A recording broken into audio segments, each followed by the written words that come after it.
What's up, everybody? Welcome back to Dillon Reads Comics. Today we're going to continue on with the series of Preacher. In my last video, we did Preacher Omnibus Volume 1. This is Preacher Omnibus Volume 2. Before I go any further with this, though, I need you guys to, pay attention to this because this is vital information. Wherever you buy your books, whether it be Amazon, in-stock trades, cheap graphic novels, Barnes & Nobles, Walmart, organic price books, you guys need to open the books right when you get them and check them out to make sure there's no defects on them. Because I used to get books and leave them in the packages until I was ready to read them. I came across a few of them that had defects, and because I waited so long to check if they had defects, I couldn't do anything about it. I couldn't get a refund. I couldn't get a new issue. Nothing like that. So that being said, you guys really need to check out the books. Make sure there's no defects on them whenever you purchase them. This book has a really bad defect. What I mean by that is, and I will show you here in a little bit. So this is Preacher Omnibus Volume 2. It's by Garth Ennis and Steve Dillon. But more importantly, give me 1 second. The writer is Garth Ennis, artist is Steve Dillon, John McCara, Carlos Escada, Richard Case, Peterson, I'm sorry if I butchered this, Senjibarja, I'm sorry, Pamela Rambo, Patricia Mulvahil, Nathan Earing, yeah. Colorists are Matt Hollingsworth and Grant Golish, and then the letterer is Clem Robbins, and the collection and series cover is Glenn Farbray. Now, this does come with beautiful sewn binding. It is published by DC Comics. And now that we've said all that, let's take off the dust jacket and show you guys the big defect that this has.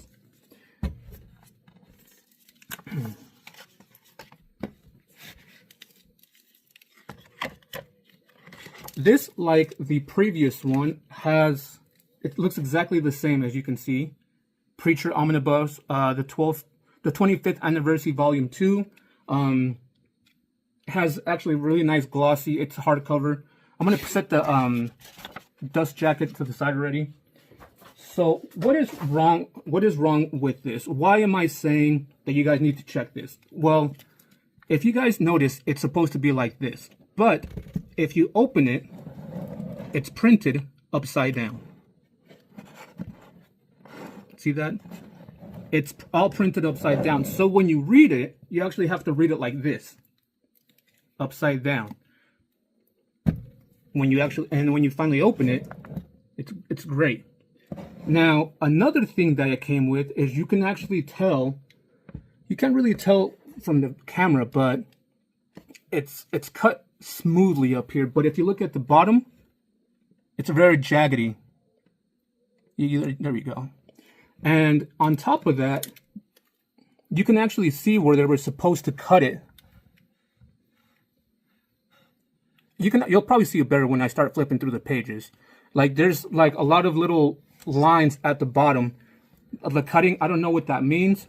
So yeah, I really didn't appreciate that. It was my fault. It doesn't affect the story whatsoever. Maybe 1 or 2 pages are slightly up. But aside from that, it's one of the reasons why I said that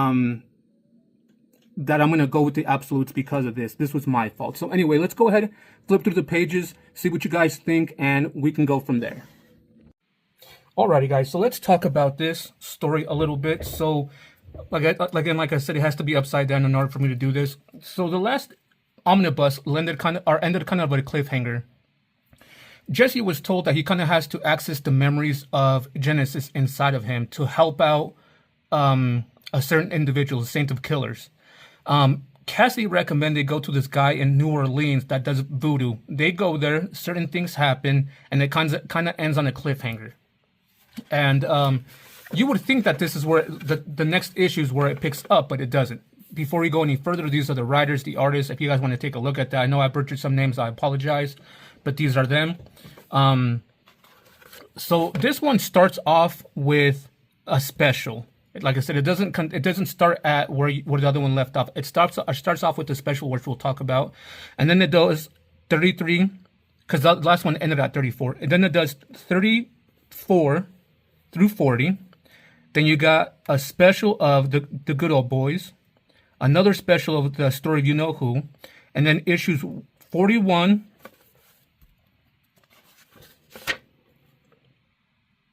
through 54, and then another special, and then 55 through 66. Has a total of 1,103 pages. This is a big book. So what is these stories contain? There's a lot of story arcs in here. Some of them kind of intertwine with each other. So I didn't know when the story arc stopped and another one began. But the first story arc is about Her Star, the special. It's kind of a background story about him, not when he was younger, but what kind of person he was before he went to the Grail.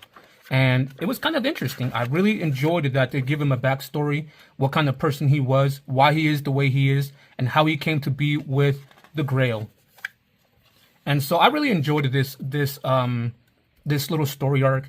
I think I'm pretty sure I mentioned that in my previous video when I was doing the Omnibus Volume 1 that I thoroughly enjoyed it, but I was kind of upset that they didn't give a backstory to a certain individual. This was not one of them that I'm talking about, but they did put it into this one. So I'm kind of glad they give a backstory to Her Star because he is kind of a main character in this. So I absolutely loved that they put it in here. Although it's a little bit weird that why are they putting backstories towards the end of it? Wouldn't they want to do backstories kind of in the first part of it? But then if you think about it, it makes sense to, learn about these characters first and then give them backstories. So it's just up to the writer. And like I said, there's a lot of reading in here. I love the art still. It's beautiful.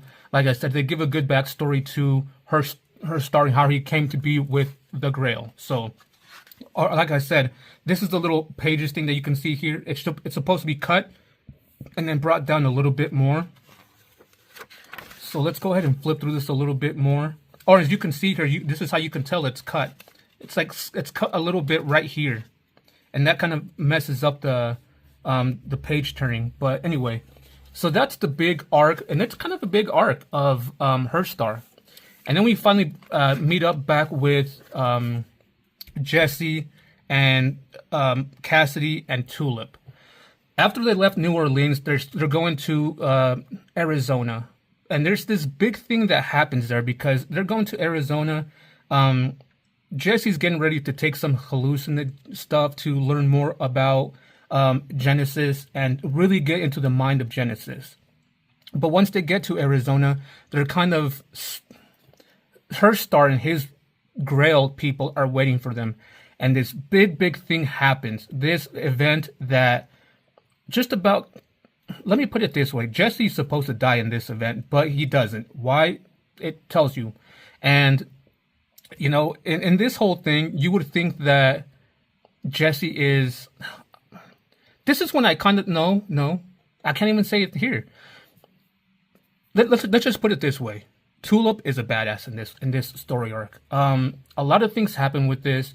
With the Grail, with everything that's happened already. A lot of things happen in this to where the Saint of Killers shows up.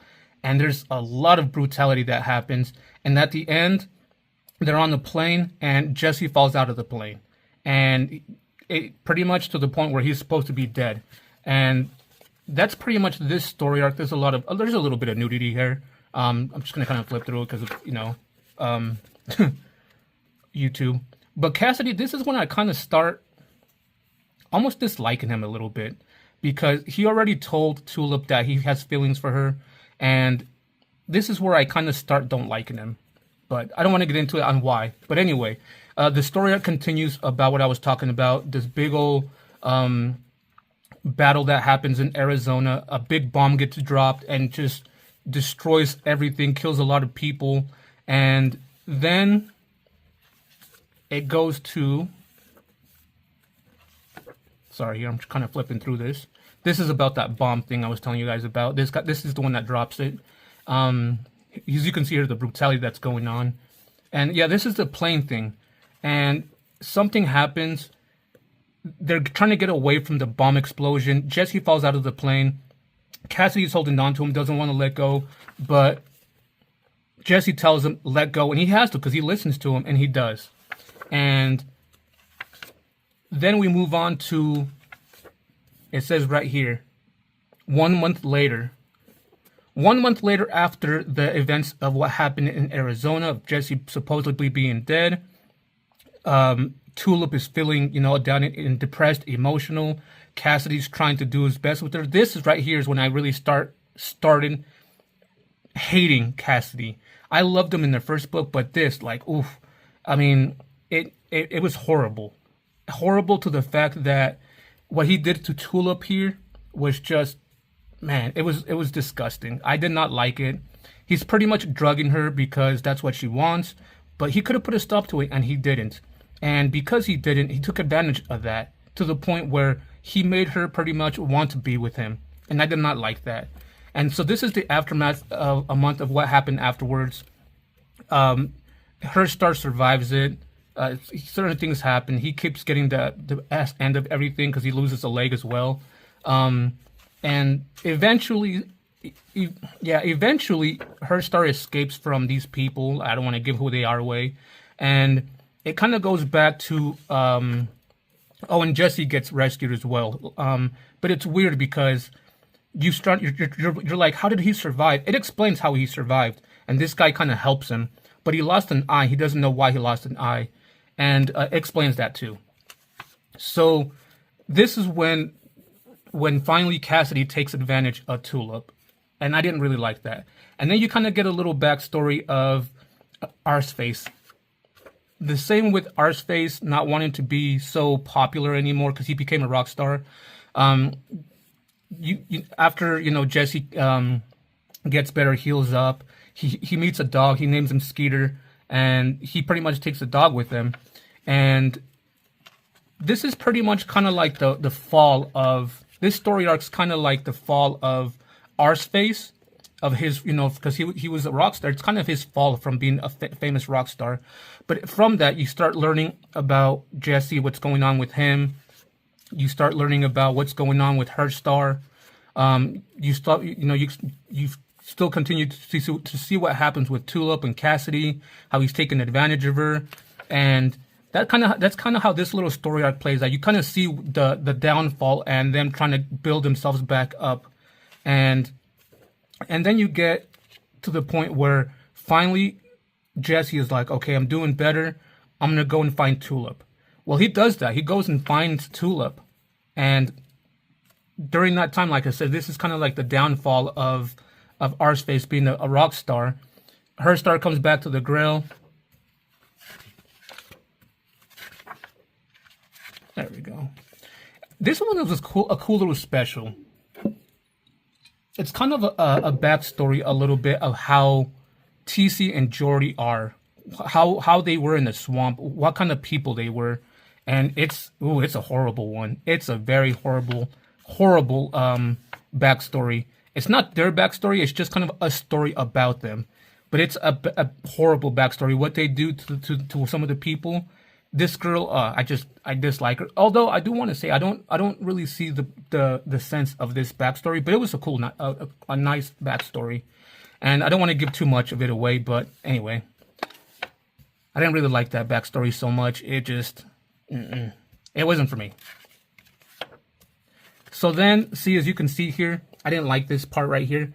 That it's supposed to be down a little bit more, but yeah, so then you get the backstory of Arseface. How he became Arseface that he is. Like this, he used to be a good guy, like a good-looking guy, but this is the backstory of Arseface. I really liked that. I enjoyed it. You got to see why he did what he did to himself. It was awesome. And I kind of felt bad for him, actually. So I really liked that backstory, that they give him a backstory as well. So this right here is one of the best stories I ever read. So this was about 6 months after. Let me put it this way. Jesse goes and finds Tulip. But something happens. Let me see if I can go. Sorry, I kind of skipped something.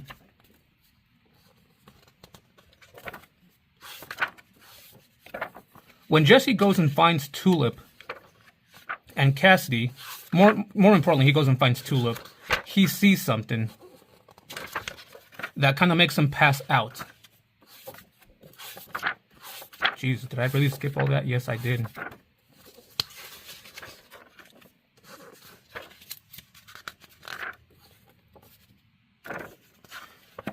Anyway, he goes and see. Sorry if I flipped.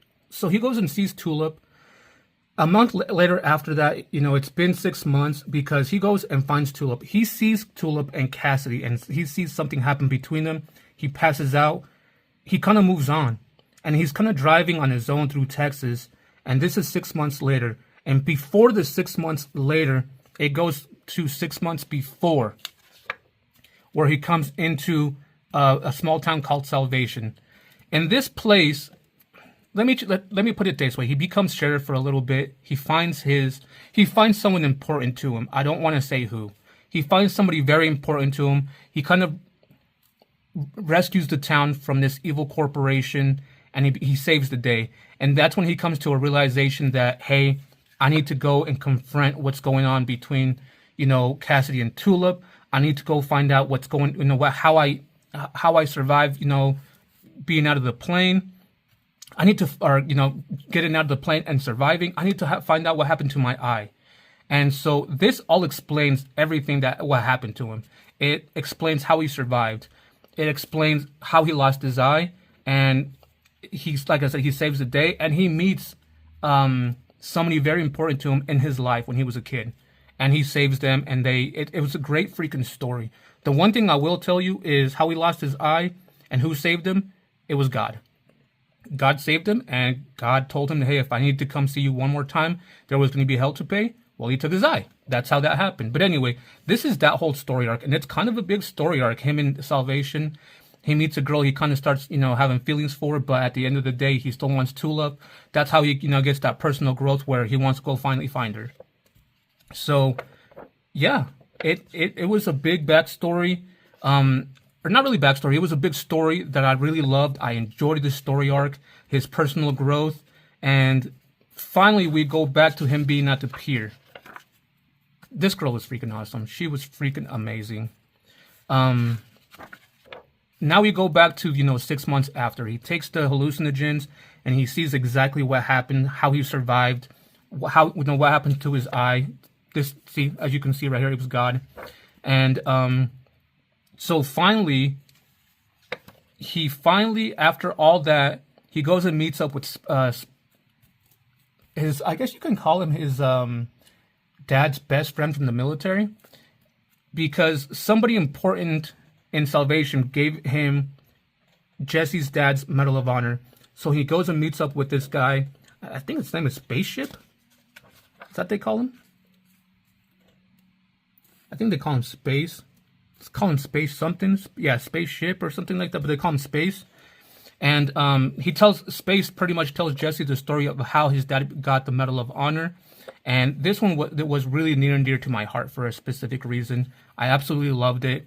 Instead of Jesse keeping his dad's Medal of Honor, instead of giving it to Space, he leaves it to the people that passed away. And it was just such an amazing story. I loved it. So then we finally move on to the next story arc of Jesse finally going and confronting Cassidy, Tulip, and seeing what happened, and carrying on his mission that he started from the beginning on trying to find God. It was also around this time that Tulip kind of finally woke up and was like, I've had enough of this life. I don't want to be with Cassidy. I want to move on and move forward. And she does. And she does do that. She gets away from Cassidy. She goes and meets up with her friend Amy, and they start talking.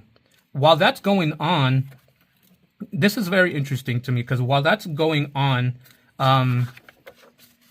you get the backstory of Tulip finally. But before she meets up with Amy, this right here is the backstory of Tulip. Absolutely amazing. I loved it. It finally filled my need from the first book. And so finally, like I said, she goes and meets up with her friend Amy, as you can see here. How they kind of met up, became friends. And in the next issue, they finally meet up. Not in the next issue, so she's already there. But during that time, you get the road trip of Jesse going to Texas to find, or I don't even think that he's going to Texas. Like, this is where I was like, okay, where are they at now? I think they're in New York again. But he's on this trip back, and it's kind of like little short stories. Not really short stories. Like, you get a short story about this guy. He kind of, there's no flashbacks to it. He's just kind of explaining it. And then you kind of hear about Arseface on the radio. Then he picks up these two guys, which we know who those two guys, if you guys read the first Omnibus or the first stories. They're sexual detectives, something like that. They're weird. And you get little backstories about them. Not little backstory, but little short stories about them.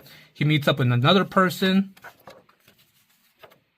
And finally, he calls Amy, and Amy tells her she's here. As soon as he gets to where he's going, they finally meet up with Tulip. They do, before they talk, they end up doing the dirty dance while their friend Amy is sitting at a little diner, just kind of talking to this guy. And it's so sad, the story about Amy, because she was this badass growing up, but the tables turned between her and Tulip, which was kind of sad. Jesse tells Tulip pretty much everything. Tulip tells her about Cassidy. And then, later on, Cassidy shows up. Or here's a little backstory, by the way. I kind of like this. Like, this was the end of that story arc, about them finally being back together. And then, there's a little short story of when Jesse and Tulip were together before he left her. This was a nice little story of how they were. And, I really liked it, actually.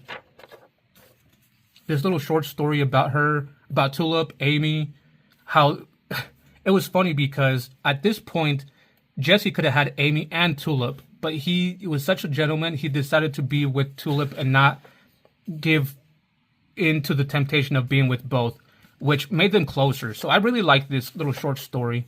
I really enjoyed it.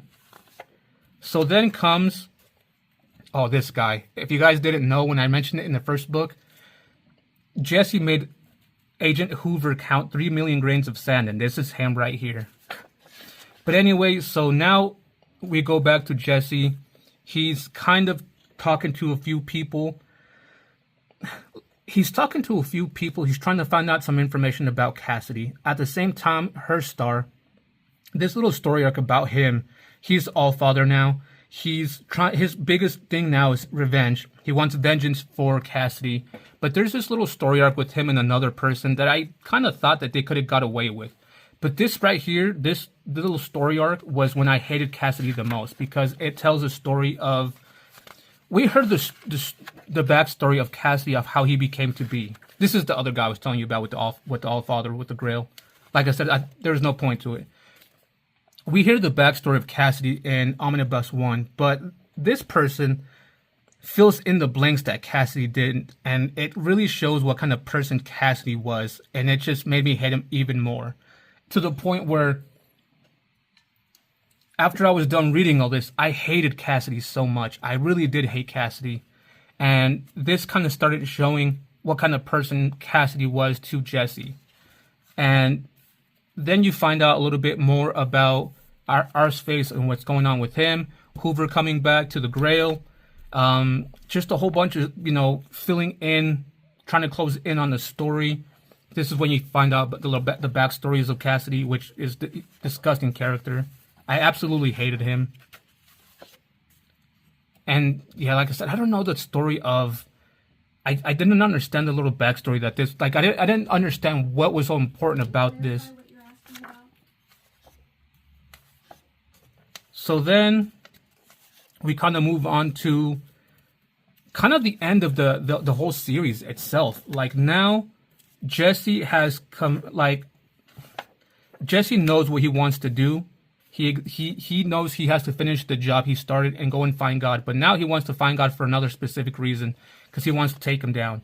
And with that being said, he kind of makes a deal with the Sainto Killers. And with that being said, they make a deal to bring down God. And I don't want to give any more about if they do it or not, but let me just put it this way. I kind of want to stop it right here because I don't want to go further and give any more of the ending, because the ending is freaking amazing. Let me just put it this way. At this point, I really hated Cassidy, but at the end of it, I loved his personal growth. Like, this story makes you hate Cassidy so much, it makes you love him, it makes you hate him, and then it makes you kind of forgive him and understand what kind of character he is. So, the end of this, it was just so. I will tell you guys this: it's a blasphemous book. If you guys are really religious, this book isn't for you. What happens at the end is not for you. But if you can look past what happens at the end of this and think of it as a love story between Jesse and Tulip, this is such an amazing story. Such an amazing story. I absolutely love this story so much. I know I'm kind of flipping through the ends of it here, but yeah, it was just an amazing story. Because Arseface finally gets a happy ending too, which I absolutely love. He meets up with a certain individual, and they kind of fall in love. It was just a happy ending for everybody. Let me put it that way. Redemption for people, happy ending for people, and it's just the happy ending that Jesse and Tulip deserved, the redemption for Cassidy, the happy ending for Arseface, and I don't want to tell you what happens to her star because but yeah, there he is. Anyway, so I'm going to flip through the end of it now. I don't want to give what happens at the end of it away.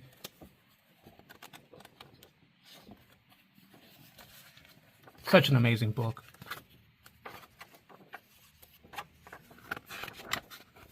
There we go. You do get these Gone to Texas letters again, which I did not read. Apologize, but I don't like reading that stuff. And then you do get Preacher Gallery. These were so amazing to me.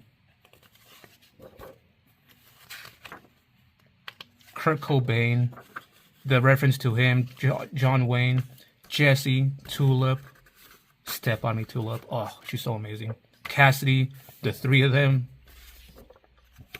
The first cover to the first book. Jody, TC, and it looks like Arseface, the Saint of Killers. The Snake. At first when I saw that, I was like, what the heck? But it makes sense. This right here, she's such a badass. Oh.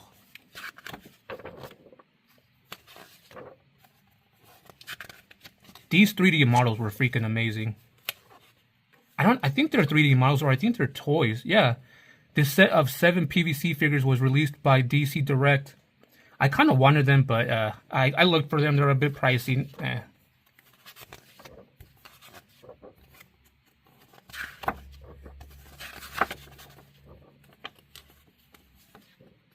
And then finally you get the biographies. So let's go ahead and do the rating for this, and I'll let you guys know what I'm going to be doing with these books. Alrighty guys, so what do I give this book as a rating? I'm going to have it flipped upside down, so I don't, that's how I have to wrap it up and stuff like that. But what do I give this as a rating? Well, this one as a rating in itself, I'm giving a 5. Definitely a 5 out of 5. The story was amazing. The art was beautiful. It filled the gaps of the questions I was asking from the first book. Oh, it was just such an amazing book. Like I said, it's very blasphemous. So if you can't deal with that kind of thing, if you can't deal with violence, nudity, blasphemy, there's a lot of violence in it to animals, people, children, women. If you can't deal with none of that stuff, this book's not for you. I wasn't in it for that. I was in it because of the story in itself. And this story in itself to me was a love story between between Jesse and Tulip and the friendship of Cassidy. And what's weird is I can actually, I don't want to say I've been through it before, because obviously I don't have a girlfriend that's, a gun for hire, but I can kind of like almost resonate with it. Having a friend like Cassidy, having a girl like Tulip, doing anything you can to be with that girl, Cassidy being in the way, I can kind of relate to it. So that's why it pulled me in so much. So yeah, I'm giving this book in itself a 5 out of 5. What am I giving the entire story of Preacher? Book 1 and 2, a 5 out of 5. I highly recommend you guys read this book. Highly recommended it. And on top of me saying that, I know when I say if I rate something 3 or higher, I'm going to keep the book. I'm actually not keeping these books. One, because I don't like this whole upside down thing, right? That really pisses me off. So I'm going to get rid of this one and the first one together. I'm going to sell them as a whole. because I'm picking them up as absolutes. I loved it so much. I want to pick them up as absolutes and read them again and do the reread. So yeah, I'm definitely going to give it a reread for this. Absolutely love this book, this series. Absolutely recommend it if you guys can get away with, or not get away, but can get past the blasphemy stuff. Quick recap. This is Preacher Omnibus Volume 2 by Garth Ennis and Steve Dillon.